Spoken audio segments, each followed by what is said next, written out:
sisters, today, the 7th of Safar, corresponds with the martyrdom of our Imam, Al-Imam Al-Hasan alayhi salam, the second Imam of Ahlul Bayt, and the grandson of our Holy Prophet sallallahu alayhi wa sallam, who was martyred by poisoning when Muawiyah, the rebel Muawiyah, managed to send poison to the Imam alayhi salam through his wife Ja'da, and ultimately the Imam alayhi salam was martyred. And obviously Imam Hassan alayhi salam, he is the older brother of Imam Hussein. Indeed, he is the mentor of Imam Hussein. And he was for a while the leader of Imam Hussein. And the example that Imam Hussein alayhi salam would look up to. And therefore, Imam al-Hussein alayhi salam was a devout and committed student of his own brother. Whatever Imam Hassan did, Imam Hussein alayhi salam followed. And that shows the respect, the amount of respect Imam Hussein alayhi salam had for his brother, for his elder brother, Al-Imam Al-Hasan alayhi salam. My dear brothers and sisters, I would like to touch upon a few subjects before I conclude.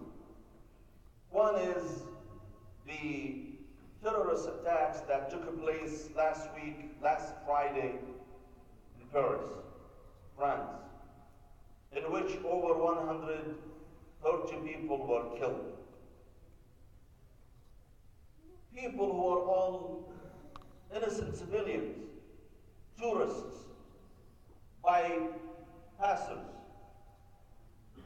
people who had nothing to do with politics, people who were not at all politicians or had any role in politics. Innocent people, civilians, were killed. They were gunned down by ISIS terrorists. And as you may know, my dear brothers and sisters, the world has been rocking for last week, especially here in the West, reacting to what happened in France. The anti-Muslim sentiment are rising by day and by hour. The Islamophobic atmosphere is escalating. According to some research study centers, that the vast majority of French people now hate Muslims. Muslims are no more welcome in France. We notice the same thing happening in other countries. The anti-Muslim sentiment are rising here in the United States.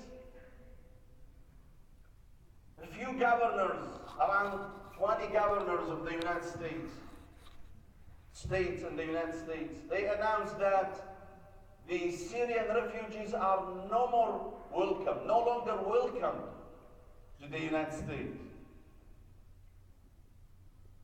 Two presidential candidates, Jeb Bush and the other one, Rubio,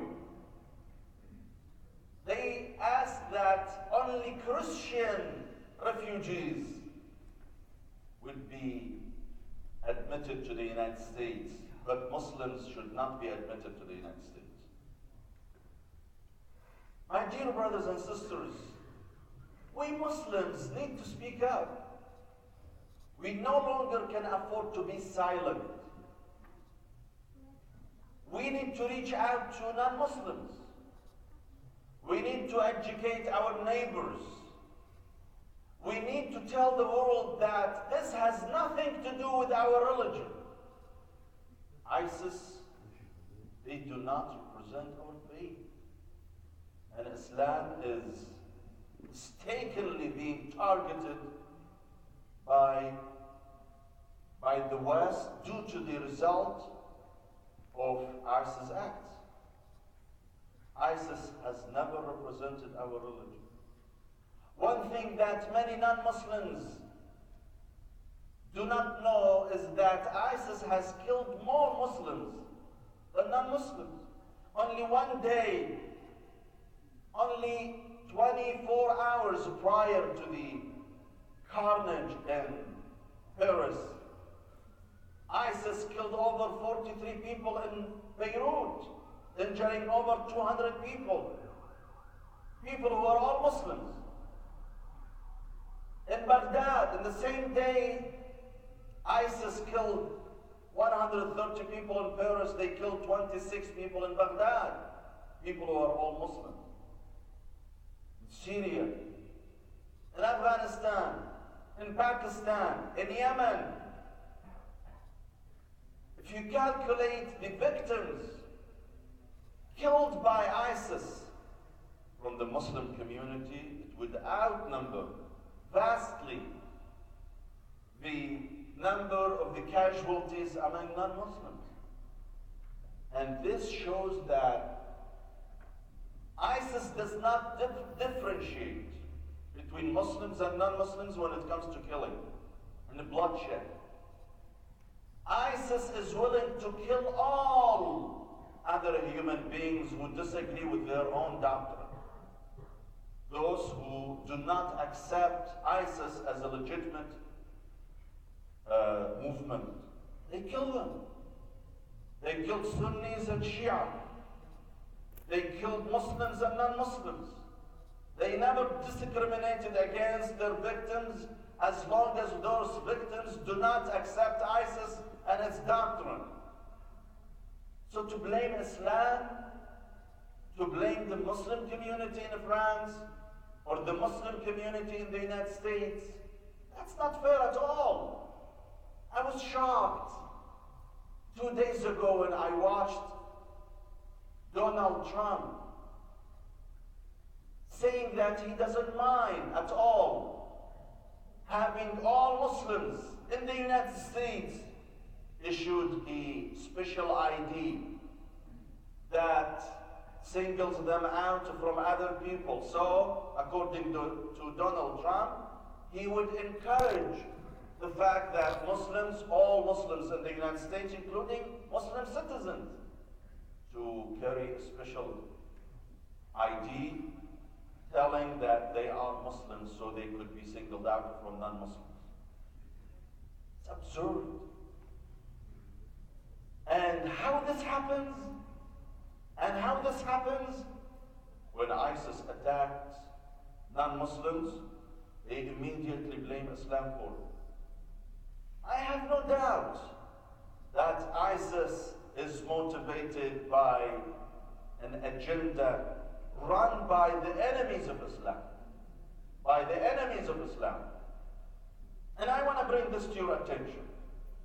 ISIS has targeted people in Lebanon, in Syria, in Iraq, in Kuwait, in Saudi Arabia, in Pakistan, in Afghanistan, in Yemen, in Algeria. The only place that has been completely safe and has never been threatened by ISIS, nor it has been targeted, is Israel. What does this tell you? This speaks out. This speaks volumes that ISIS somehow is connected to Israel. And ISIS is playing the role of the arm of the Zionists in the Muslim world to kill more Muslims and non-Muslims so it can define the name of Islam. So people can blame Islam for its atrocities. So people would be alienated from this religion, this peaceful religion, our religion. Otherwise, who is benefiting from these atrocities? Muslims are benefiting. When they are jeopardizing the fate of over 6 million Muslims in the United States, 20 million Muslims live in Europe. Their faith, their fate, their well-being, their livelihood is being jeopardized by ISIS. Islam is benefiting? No. The number one beneficiary of all these atrocities, I tell you, is the Zionists. And it is the Zionist regime. And unfortunately, this is the fact that we need. We have not been able to make people understand. This is the fact that we need to tell the world that ISIS, no matter how they look, with long beards and robes, with Islamic slogans, shouting Allahu Akbar after every atrocity, after every crime they commit, that does not mean they are Muslims at all. These are the enemies of Islam and the enemies of the Muslim Ummah, who are bent on destroying the reputation of Islam. My dear brothers and sisters, we also need to tell America not to be frightened, not to be scared from welcoming those desperate refugees, Syrian refugees, who indeed have been victims of ISIS themselves. If it was not for ISIS, those people could have stayed in their homes, in their country. It is ISIS that's been driving these people away from their homes. It is ISIS that has caused the plight of those innocent Syrian refugees. And it is not fair that we punish those refugees because of the act of one person or two people who happen to be sleeper cells who infiltrated the refugees and have been able to get to Europe and cause tragedy in Europe. These people are innocent and they need help, and it is not fair at all that the world would turn a blind eye from their plight. And I truly commend President Obama for calling on the Congress not to suspend the arrival of thousands of Syrian refugees to the United States, even though yesterday, unfortunately, the Congress had voted against bringing those refugees. The President continued on insisting not to blame those innocent people because of the acts of a few terrorists, few murderers. اللهم اغفر للمؤمنين والمؤمنات والمسلمين